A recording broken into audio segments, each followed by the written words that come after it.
Sarah, I told you earlier today where we are headed. We're here now, and the name of this place is Megiddo. And it's related to a Bible word found in Revelation 16, and it is Armageddon. Armageddon. Armageddon simply means mountain of Megiddo. Oh, mountain. Okay. Okay, and it is a tell. A tell is a small mountain. It's a hill. Okay.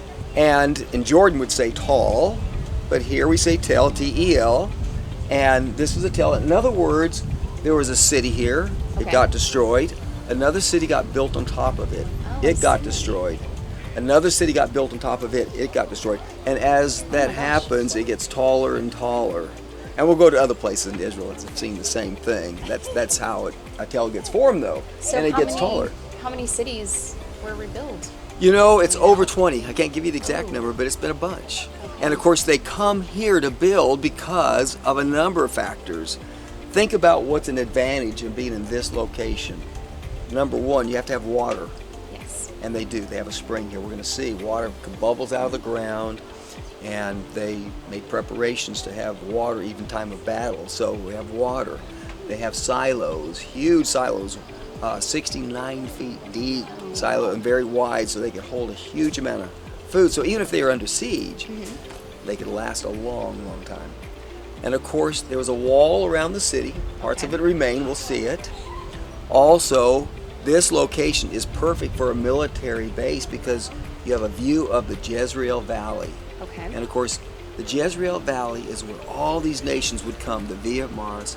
They would come along the Via Maris to go down to the Mediterranean and send goods to Egypt or by ship to Greece or Rome.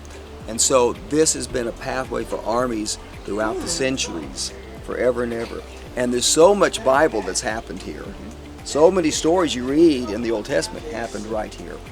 So, just going back to Armageddon, I feel like growing up, Armageddon had a negative connotation to it. And now you mentioned that this is a good military area. It is a good military area. But why would someone want to come and build where cities have been destroyed and then built again, and then destroyed and then built again? They build here because it is high. Okay. You don't build in a valley.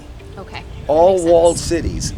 Think about when the Assyrians came and destroyed first Israel, North Israel, the 10 northern tribes, took them away into captivity, and then they later came and they were going to attack when Hezekiah was king. Oh, I see. Remember, he stopped paying tribute, and so here comes Sennacherib, and they're going to destroy it. Did they destroy anything? Yeah, they did. They destroyed 46, what does it say? Walled cities. So walled cities were all over the place because that's your only protection. Some will be very small, but you have to have a wall to hide behind. And so these cities were walled. The big nations would come and destroy those cities anyway. Hezekiah, because of his faithfulness, praying to God, asking for protection. When the 185,000 troops died, God had done a miracle. It saved Jerusalem. So it was not destroyed when all the others were. But this is one of those that had a wall, and has had a wall that's been broken through many times, many different ash layers between each of those cities. And so we'll go see some of that now.